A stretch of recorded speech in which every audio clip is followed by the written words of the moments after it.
Olá, tudo bem?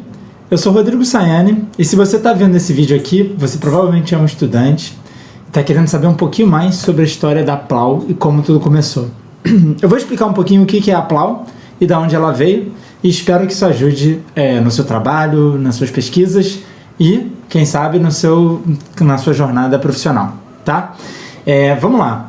Eu estudei a administração de empresas, fiz 4 anos de administração, me formei. Depois eu estudei design na Parsons School of Design em Nova York. E de lá eu comecei uma trajetória profissional que começou com um projeto, com uma empresa de branded content. Eu vou mostrar alguns dos trabalhos aqui para você. E depois, logo em seguida desse tempo, que durou mais ou menos 1 ano, eu comecei um estúdio com meu irmão chamado Nirameco. E dali, depois de 7 anos, formei a Plau, tá? Minha jornada por design começou na parte de administração. Eu era parte de uma equipe de comunicação e aprendi Flash, aprendi a fazer movimento com Flash, apresentação, e isso me levou a me interessar por layout, por tipografia e por outras ideias. Eu não era um grande ilustrador, desenhista, não sabia desenhar, e eu comecei a desenhar letrinhas no lado do caderno, e foi isso que foi me levando por essa paixão por tipografia, tá? Eu abri algumas pastas aqui só para mostrar um pouco dos nossos trabalhos. Tem um trabalho da Celluloid, que foi essa primeira empresa que eu trabalhei. A gente fazia revistas para marcas, e alguns dos projetos já envolvem um pouquinho de tipografia, e eu acho que isso é muito legal de mostrar, porque mostra de onde eu vim e como é que eu cheguei até aqui, tá? Esse aqui, por exemplo, é uma revista fictícia. A gente fazia projetos para possíveis novos projetos da agência, e a gente fez isso para o COB, para o Comitê Olímpico Brasileiro, lá em 2004, então muito antes de Olimpíadas, até mesmo de Pan-Americano. Isso era o momento que estava sendo decidido quem seria a sede do Pan-Americano. Então a gente fez uma revista, a gente desenhava alguns spreads, que eles chamam, que são essas páginas duplas, para dar um pouco do gostinho do que é essa revista. A gente fez um outro exemplo para Osklen, que se eu não me engano está aqui, que é um infográfico. Teve um fotógrafo, o Ricardo Siqueira, fotografou um zoom gigantesco de um tatuí, e eu fui lá e usei tipografia, só tipografia, para mostrar os detalhes do tatuí. Então, são 2 dos trabalhos que eu me orgulho bastante. Trabalhei numa revista para a marca Oi, na época, que era uma revista super descolada, tinha altos personagens. A gente ia lá fazer foto com os artistas, era um barato, assim, e foi uma experiência incrível meu tempo lá na Celluloid. Depois disso, eu comecei meu estúdio com o meu irmão, Gustavo Sayane, e a gente fazia de tudo. Deixa eu ver se tem alguma coisa assim mais própria. Acho que a parte mais legal foi assim, o cartão de visita da Nirameco. A Nirameco, que é um nome em japonês que significa o jogo do sério. Você olha para o outro e se ele ri, ele perdeu, a gente tinha uma brincadeira que a gente fez um cartão de visita, cada um fez um lado. Então eu desenhei o lado vermelho do cartão, meu irmão desenhou o lado verde do cartão, e a informação importante aí é que todas as letras que foram desenhadas foram feitas do zero. Então eu tive a minha primeira experiência de desenhar uma tipografia. Como você pode ver aqui nessa volta, que é essa fonte aqui que a gente chama de Nirameco Ishi, que significa Nirameco 1 em japonês, ela tem uma característica totalmente modular e até mesmo difícil de ler. Por exemplo, o Nirameco aqui parecem 2 Hs, então tem problemas claros, mas ao mesmo tempo tem coisas muito legais, tipo o lettering de Nirameco, onde os 2 Ks se juntam fazendo uma ligadura, e eu fiz esse lettering aqui que talvez não tenha nada a ver necessariamente com o lettering, mas que foi um barato de fazer, foi um exercício super interessante para entender. Meu irmão desenhou um lado um pouco mais arabesco, ele pegou e fez essas... a gente tinha muito essa história do Phi, que é o símbolo da proporção perfeita, enfim, e acho que isso é uma coisa que foi aparecendo na nossa marca, e ele usou isso para fazer esse trabalho, tá? Então, enfim, outros projetos da Nirameco, a gente fez um monte de coisa diferente, assim. Na faculdade de design, eu tive alguns projetos que também eram muito legais, voltando um pouquinho atrás, até antes de começar tanto a Celluloid quanto a Nirameco. esse pôster que a gente fez lá num dos exercícios de graphic design era fazer um pôster para uma exibição do Charles e Ray Eames. E eu, como bom brasileiro, não fazia a menor ideia se o Charles e Ray Eames eram irmãos, porque Ray é um nome muito... poderia ser homem ou mulher e funciona, né? E eles fazem móveis incríveis, projetos de identidade visual, projetos de motion, tem um monte de coisa legal que eles fazem. E eu destaquei das cadeiras que eles fizeram.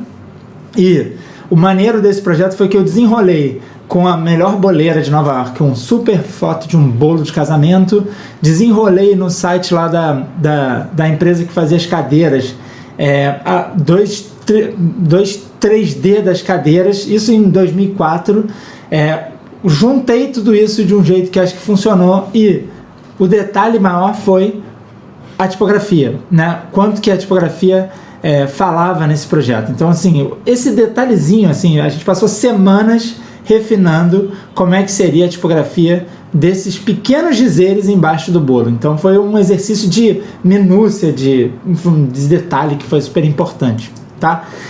Outras coisas que me levaram ao que eu faço hoje nesse projeto, que era você fazer tipo um ensaio fotográfico em algum lugar de passagem quando você estava indo para a escola lá em Nova York, e você fazia fotos e depois fazia uma identidade visual para esse lugar. Eu fiz um lugar chamado Landscape, que é esse parque que fica em Astoria, em Nova York, e ao mesmo tempo que ele usa, você vê um verde gigantesco, do outro lado você tem indústrias e poluição e etc. Então eu fiz essa folha com um acabamento meio de ponte, e chamei isso de landscape, como se fosse um escape dessa vida urbana de Nova York. Enfim, é um pouco de identidade visual. Também já era pirado em tipografia, então fiquei, né, na minúcia de escolha tipográfica. Eu amo a Century, e usei isso grandão, né? Fiz um monte de coisa, misturei com 3D, que eu adorava também, e estava aprendendo, enfim. Então são mock-ups ali já feitos por mim mesmo, do zero, assim. E, enfim, mais uma informação que faz sentido quando a gente vê a trajetória ali do depois, né? Tá? Então, depois disso, eu comecei... depois de 7 anos na Hirameco, meu irmão se transformou num super programador. Eu quis continuar com a parte de branding, e daí decidi fazer... a gente decidiu se separar, e aí eu fiz a Plau, juntando, empacotando essa ideia de branding, o que limitava totalmente o que eu faria, o que é ótimo, porque assim, até então a gente fazia de tudo, desde e-learning em, sei lá, SCORM, que é um negócio que eu nem sabia fazer direito, até projetos de identidade visual e sites e produtos digitais super complexos, que não era muito a minha. Então, assim, dali começou essa história da Plau. A Plau começou comigo e o Eduardo, que era uma das pessoas que trabalhou com a gente na Hirameco, que foi comigo para Plau. E, enfim, aí a gente começou a Plau. Demorou muito tempo para a gente chegar nesse propósito aqui, que a gente faz tipografia pop, né? Então a gente escreveu isso aqui, assim como a música, a tipografia dá início a ótimas conversas, junta as pessoas e acelera ideias. A gente acredita que tipografia deveria ser parte do papo do dia a dia, do mesmo jeito que a música. Para fazer isso acontecer, a gente desenha identidade tipográfica, fonte para a pessoa e as marcas que elas amam, e a gente ensina a tipografia mundo afora. Aí, o que é legal disso, né? Você e milhões de pessoas encontram e experimentam o nosso trabalho diariamente. Seja ligar na Globo, jogar um jogo no Steam, cuidar do seu dinheiro ou gastá-lo na maquininha da Stone.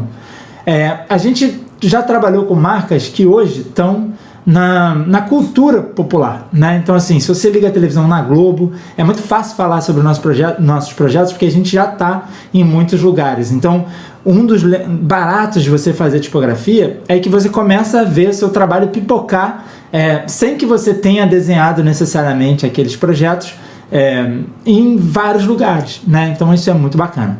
Hoje a gente somos em 7 pessoas. Sou eu, Kaká, meu sócio, a Ana, que é designer sênior e está se tornando uma super type designer, A Aline, que é uma designer que hoje também cuida do nosso fluxo, ela trabalha, né, fazendo organização, faz um pouco do nosso financeiro. Valtinho, que cuida de conteúdo. A Gabriela e a Mariana, a Gabriela Fix, que é designer também de marca. Valtinho cuida tudo de conteúdo que a gente faz, sai das mãos habilidosas e da cabeça dele.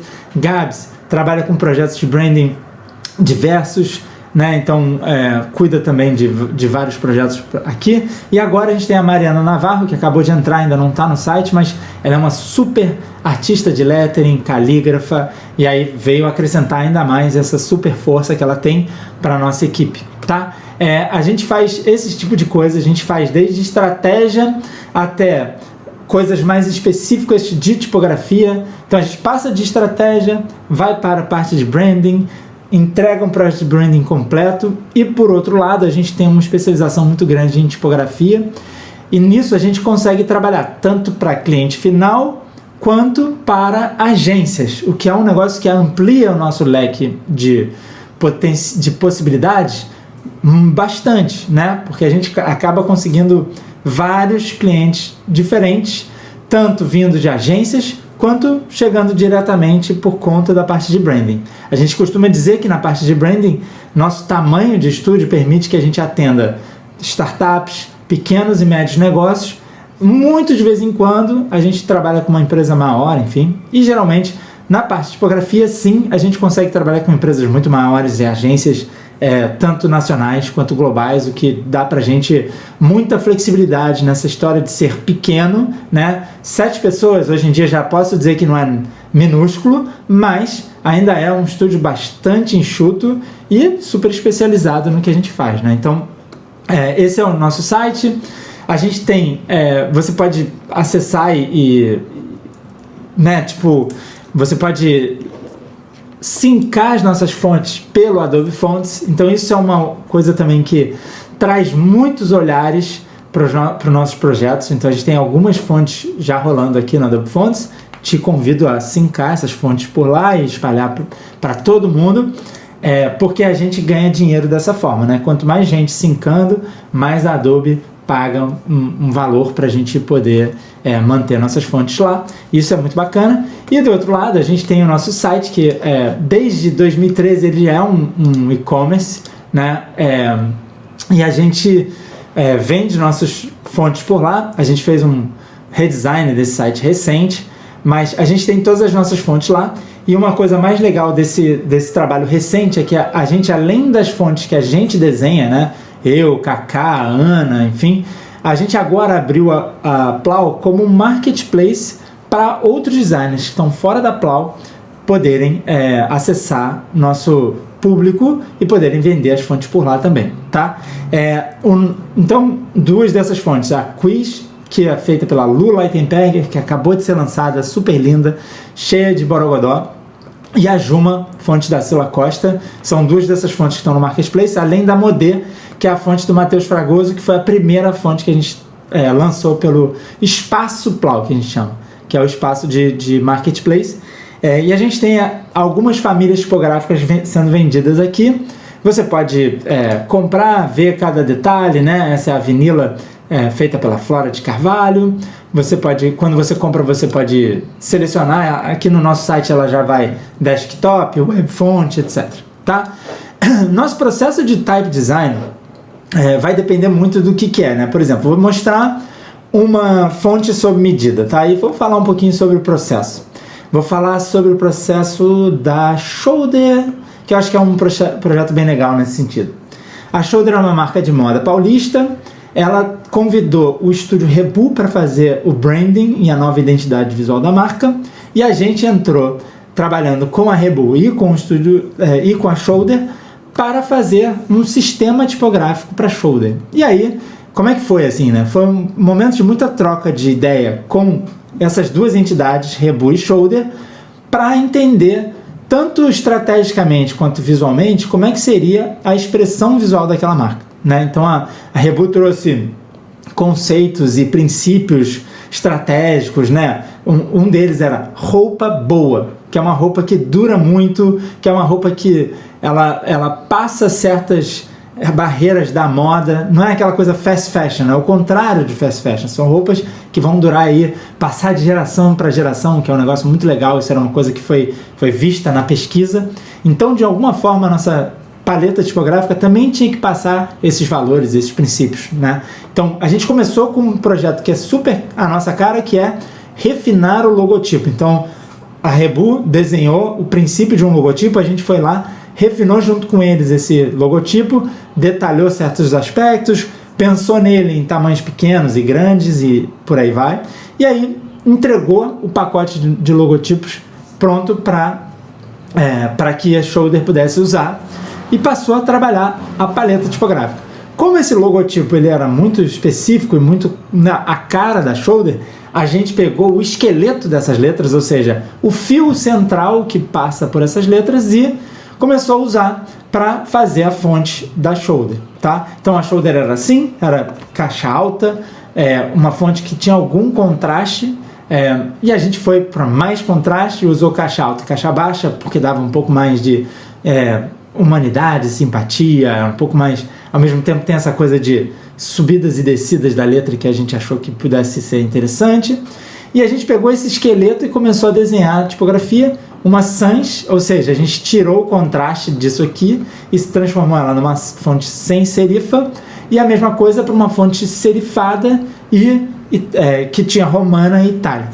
Então é uma paleta relativamente limitada de fontes, ela tem alguns estilos na sans e apenas 2 estilos na itálica, que é romana e itálica, em um peso só, só que isso dá muita flexibilidade de comunicação. Né? Então, assim, de extra light a extra bold para sans, você vai para serifada e ela tem essa onda meio...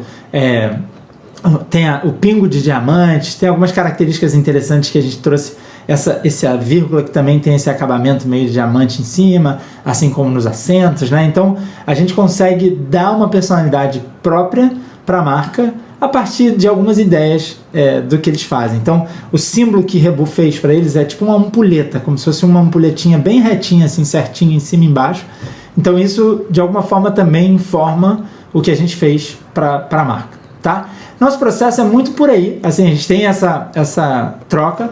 Nos projetos de fonte de varejo, a gente tem um mix entre projetos que vêm de fontes que não deram certo, ou logotipos que não deram certo de outros projetos. Vou dar um exemplo aqui das nossas fontes que tem essa característica. Uma delas é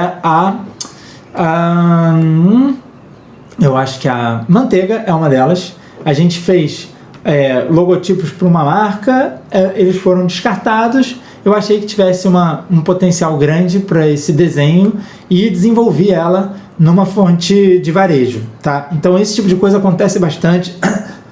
Quando a gente faz um projeto de marca, a gente tem vários subprodutos que são descartados e a gente faz tipo um upcycling desses subprodutos. A gente pega isso e transforma isso numa fonte de varejo e coloca ele para vender no nosso site, tá? Várias outras fontes partiram disso. A própria Motiva, que é a minha primeira fonte, que foi parar lá no Steam como fonte da interface do Steam. Para quem joga videogame, isso é sempre uma informação interessante. A gente tinha um projeto com uma empresa de desenvolvimento humano, de RH, chamada Motiva Desenvolvimento Humano. A gente foi lá e desenhou uma fonte para eles, que não era muito o briefing, e colocou para vender também. Então, foi mais ou menos como surgiu a Motivações, e, de novo, foi vinda de um projeto de identidade visual. Então, a gente adora, né? A gente usa branding como desculpa para fazer letras, e letras como desculpa para projetos de marca e de branding e tal. Tá? Eu acho que isso dá um pouquinho do nosso... de um panorama geral, né? Sobre desenhar uma tipografia, né? A gente começa muito rascunhando coisas no papel. Por exemplo, agora eu acabei de voltar de Belém do Pará, no Dia Tipo Belém, e estou desenhando uma fonte a partir de sinalização e coisas que são pintadas na parede de Belém. Fotografei, a gente fez um safari tipográfico, fotografei um monte de coisa na rua, fiquei maluco, me interessei por esses desenhos, comecei a rascunhar no papel, né? Isso aqui foi, por exemplo, fruto de um workshop que a gente fez lá durante o workshop, durante o evento. Aí isso aqui já é um pouco de rascunho vindo do... Deixa eu ver se eu consigo fazer ele não... rascunho vindo do material que a gente também fotografou. Então isso tudo serve de inspiração para fazer uma nova fonte, e a gente tem que sistematizar isso e tentar trazer algum senso de utilidade para aplicações contemporâneas. Eu costumo dizer que se uma confeiteira, um confeiteiro, ou se alguém de planilha quiser conhecer as nossas fontes e usar para o dia a dia dela, para mim é a maior vitória, porque eu sei que ela vai ter chegado em alguém que não é designer, em alguém que não necessariamente se importa com o estilo da letra no dia a dia, não é uma coisa da profissão daquela pessoa, mas ela sente a necessidade de ter uma letra bonita, de ter uma letra diferente, e isso faz com que ela chegue até a gente, e isso para mim é a grande vitória do que a gente faz aqui na Plau. Beleza? Eu espero que isso tenha ajudado muito você e que tenha respondido. Se você tiver qualquer pergunta a mais, me avisa que eu vou ter o maior prazer em responder. Obrigado e até já!